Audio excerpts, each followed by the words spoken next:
So every year I get asked a lot of questions about maintenance and maintenance schedules and what I should look for. So I've put together a video now of the 10 most common questions I get asked, and I'll answer them for you now.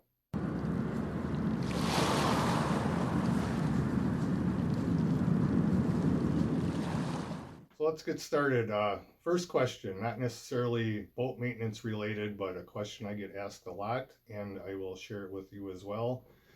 But when a customer comes and drops off their boat, it's their first meeting, they want to know my history. And then we talk some more. They want to know, where do I boat? What kind of boat do I own?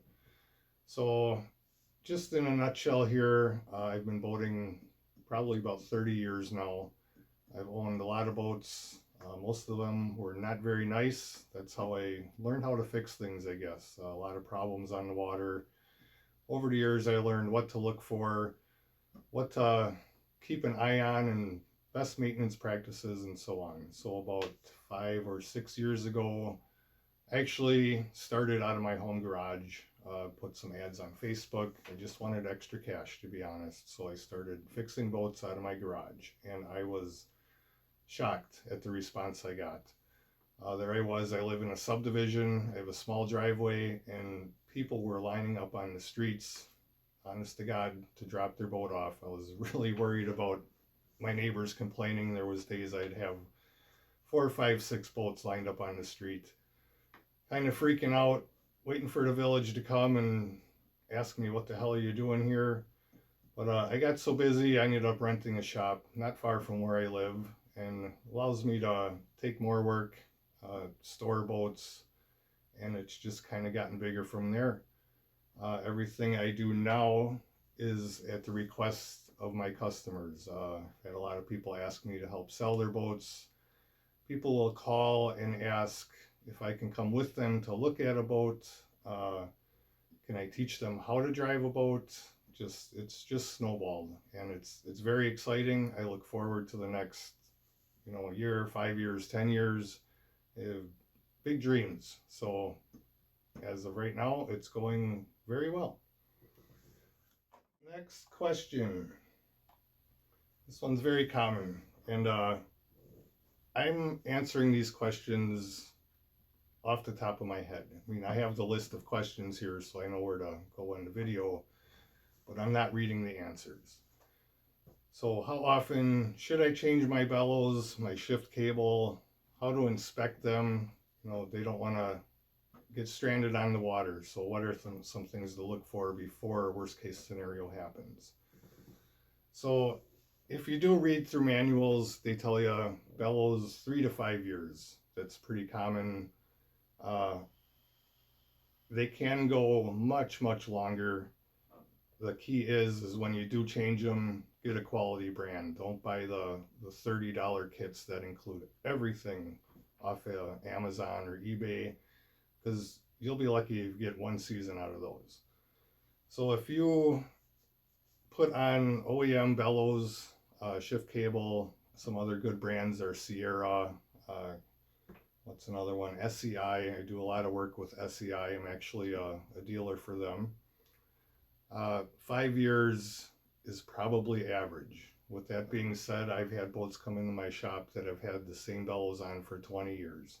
It all depends how often you use the boat, how you store your boat, a lot of variables. The best thing you can do is just inspect them. It's hard to see all of the bellows. You can't see all the way around them, but you can get a pretty good picture of what they look like. You're basically looking for dry rotting. If you see any signs of cracking, a lot of times the exhaust bellow is the first to go, which is good because that's the least important one. You're not going to sink your boat with a bad exhaust bellow. But the drive bellows, the shift cable bellow, very important. If they spring a leak or if they tear, the water eventually works its way into your boat. If your bilge pump ain't working right, you can sink your boat. So it does happen. The shift cable, on the other hand, those can last much longer. But the problem is when you do your shift cable bellow, a lot of times you got to take the shift cable out. So what I typically recommend Every 3 to 5 years, just do a complete transom service. That includes the bellows, the gimbal bearing, the shift cable. On the Mercruisers, you have the trim limit and sender pucks. All of that gets done at once.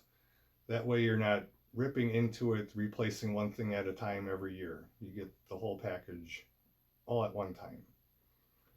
Uh, some signs that maybe they're going bad. Well, obviously, if you get some drips into your boat and you've never had a leak before, and suddenly you're out on the lake and you notice water in your bilge, the most common area that water will come from is the bellows. So next time you pull it out, raise the outdrive up, stick a flashlight in there, look around, see if you see any dry rotting, any cracks. Sometimes it's really obvious. Other times you can't really see much. But if you have a leak, that's when you know it's time to replace them. If it's been 5 years, it's time to replace them. You can extend the life of them quite a bit when you store your boat. Store your boat with the outdrive down. That way the bellows aren't expanded and accordioned out, we'll say. The more they're compressed, less susceptible to air, they're going to last longer. They're not going to dry rot as quick. Quick sign of a shift cable that's going bad. Again, those can last 20 to 25 years. It all depends on how often you use your boat. There's no set number. But usually the first sign of a bad shift cable, especially on the alpha outdrives, is your boat will start to die when you shift it. That means the cable's getting stiff. It's triggering the shift cutout switch longer than it should. And once that starts happening, no adjustment's going to fix it. If it does fix it, it's going to be very temporary. It's just time to replace the cable.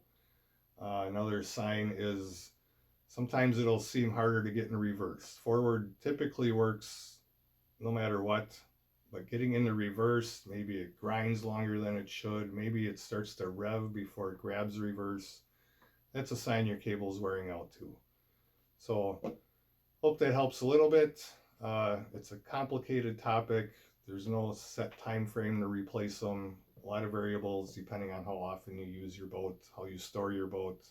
But if you notice leaks, if you notice something just isn't right with shifting, whether your boat's dying, it's harder to get in the reverse. Maybe your handle just isn't smooth anymore. It's harder. You got to push harder to get it into gear.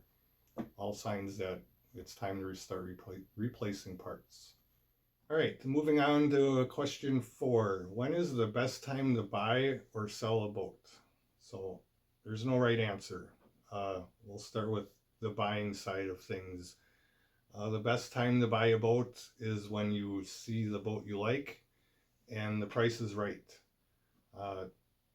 Sometimes you stumble across the deal that seems too good to be true. That's the time to buy the boat. If you're buying in spring, you're probably going to pay a little more. If you're buying in fall, you'll pay a little less. If you're buying over winter, it can be a little tricky. And I'll give you a quick example of what I would look for if I was buying a boat in winter. So if you look way back to the very first video on my YouTube channel, it's titled, I believe, 1983 Sunrunner Planing Off. That was a boat I knew I was going to sell over winter. We took it out, I believe it was in November. We had a really warm stretch of weather in November that year. I took it out in November. I knew I was going to sell it, after the season was done.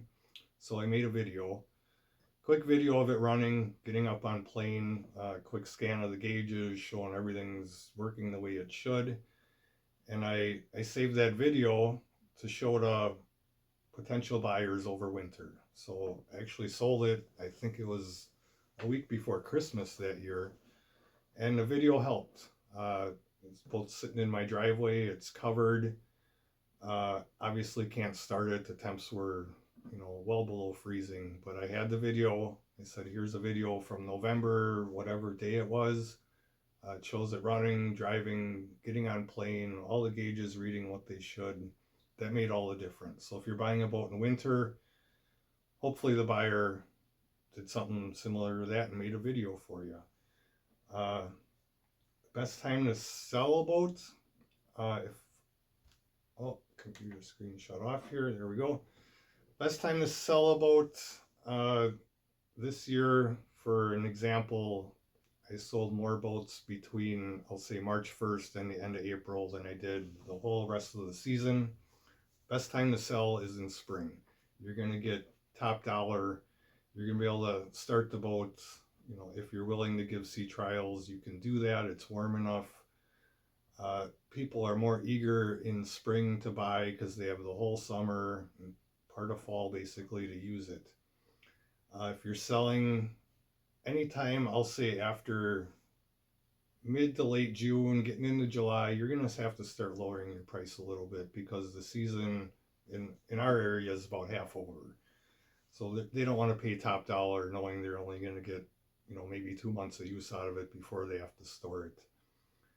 If you're selling in late fall, right now it's right around Labor Day.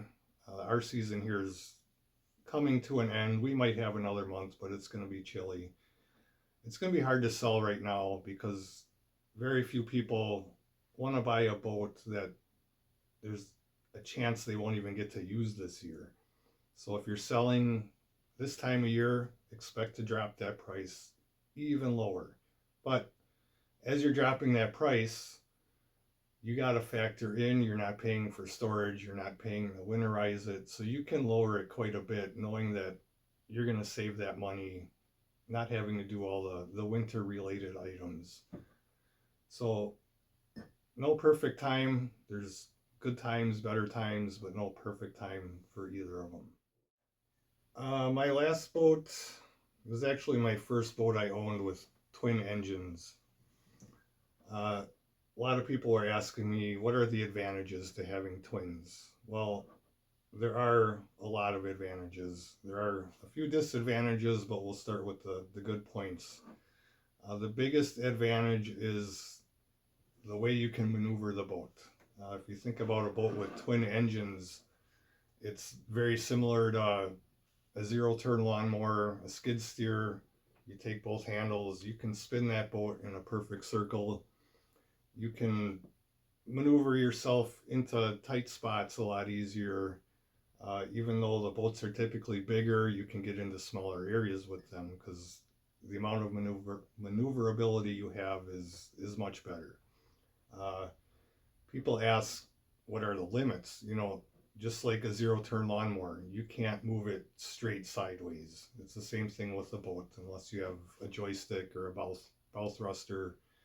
But with the twin engines, the biggest draw is being able to spin in a perfect circle and basically pivot right in the middle of your boat, spin around, makes it a lot easier.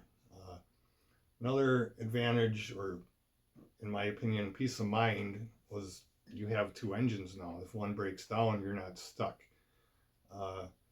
One reason I wanted twins is most of our boating in the last few years has been on Lake Michigan. You know, we want to take trips, whether it be from Milwaukee to Chicago or across the lake. Doing that on a single engine boat, it's always in the back of your mind, something might go wrong. And if I'm 40 miles out in the middle of Lake Michigan and my engine quits running, I'm screwed. You know, it's going to cost me a lot to get it towed back in. When you have twins, you have that added peace of mind. Chances are both engines aren't going to puke out on you at the same time. With that being said, if you're 40 miles out in the middle of the lake and one engine pukes on you, it's not ideal to run on one, but one engine will get you back. So for me, it was more peace of mind than anything. One drawback to having twins is cost. You know, now you have two engines to work on. You have two sets of bellows. You have two oil changes, two tune-ups. You're going to burn more gas. So it all depends on what you're willing to spend. Do you want the extra maneuverability in tight spots? Do you want the peace of mind of losing one engine but being able to make it back on the other versus the cost of maintaining two of them? And typically the boats with twins are much bigger. Cost of storage will be more. Uh, Trailers are more expensive. It's give and take. Ah, number 6. Uh, if you haven't figured out, most of what I do is with IO boats. So a lot of these questions are pertaining to that. But number 6, how often should I have my drive pulled?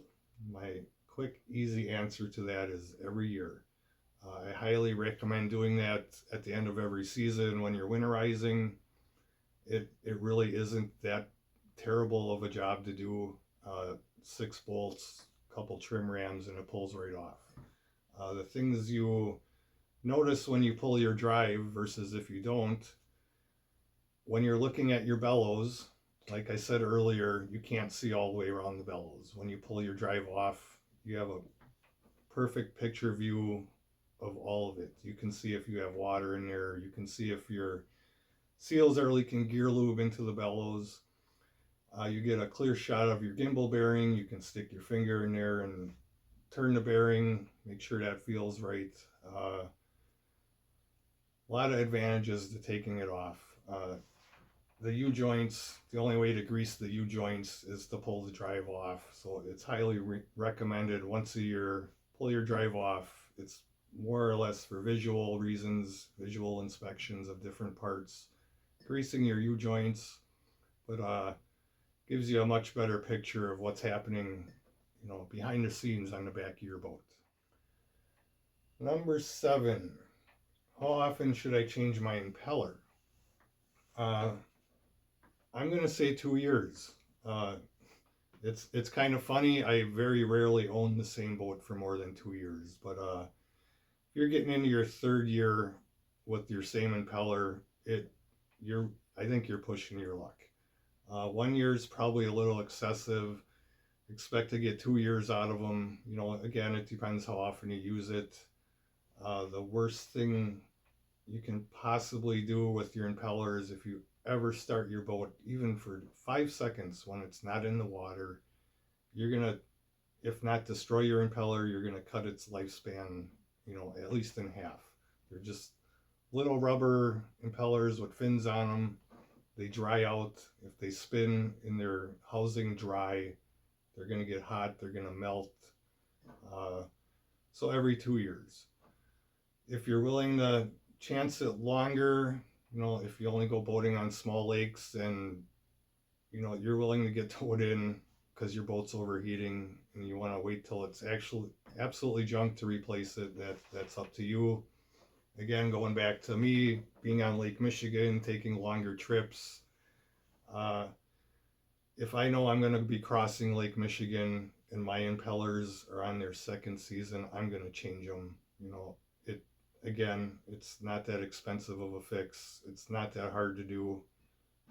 It's peace of mind. Just, boats are expensive. Everything I say, that's not that expensive. That's not that expensive. When you add it all up, yeah, it gets expensive, but it's still cheaper than breaking down, being stranded, overheating, chancing other damages to the rest of your engine. So every 2 years. Number 8, we're getting into the winterizing season up here, and I'm always asked this question by almost everybody: should I fill up my gas tank before I park it for the winter? My answer is yes. If you leave your boat half full of gas, it gives it more room for condensation, for moisture to build up, and that's how you get water into your fuel tank. The more gas you have in it, fill it right to the top. There's no room for moisture then, and you'll have much better luck in spring. Loaded question, number 9. What's better, Mercruiser or Volvo-Penta? This is like a Ford Chevy argument or a Coke and Pepsi argument. Neither one is better. It's personal preference. With that being said, over the years, I used to be a Mercruiser guy. I've always owned Mercruiser. I started working on Volvo-Pentas when I opened my shop, I guess. And one thing I've realized with the Volvo-Penta, both of them have the same issues, but with the Volvo-Penta, the maintenance just seems to be so much easier. It's like Mercruiser purposely makes things more difficult than they need to be. They put things where you can't see them. You got to be contortionist sometimes to get inside these boats and get at what you need to. With the Volvos, I've just realized it seems like they put their maintenance items front and center. Okay, this has to be changed every 2 years. Let's make it accessible. Uh, Not always the case all the time, but more often than that.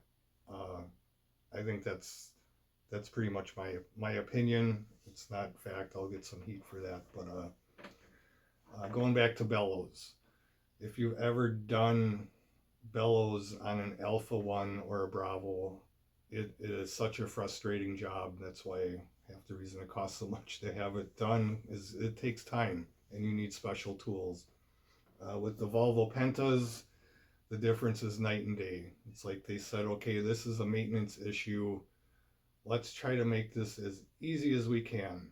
And I could probably do 2 to 1, bellows on a Volvo versus on a Mercruiser. It's just that much easier. So take it for what it's worth. As far as longevity and reliability, I don't think there's much of a difference. It just comes down to, for me, my next boat, I think I'm going with Volvo just for the maintenance aspect of it. Number 10 and final question, and honestly, I can't believe I get asked this as much as I do, but how often should I change my oil and gear lube? Well, think of it this way. If you use your boat once a year and you park it and you don't change your oil, you're getting into your second year now. Now you have 2-year-old engine oil in your engine. What's a new engine cost versus an oil change? Just change your oil. I mean, it's the most common maintenance issue on almost any engine. So how often should I change it? Again, depends on how often you use your boat. On average, if you're using it twice a month, 3 times a month, once a year. I recommend doing it when you get your boat winterized, late fall. Do your engine oil and your gear lube. Yeah, you can check it all year long, make sure it's clean. When you actually change it though, you're getting any moisture, any contaminants out of there, you're getting a new filter. And when I say do it in fall, that means come spring, your boat's ready. You basically pull it out of storage, check a few things, but it's ready to go. You're not working on it before you get to go boating. Same with gear lube, once a year. The best way to inspect your gear lube is to drain it. I mean, you drain it out, you can check the plugs always have little magnets on them. You can see if you're getting excessive metal shavings in your gear lube. You can see if there's water in there.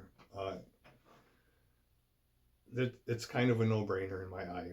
Once a year, change both of them. If you're using your boat 15 days a month, you're going to want to change it halfway through the season.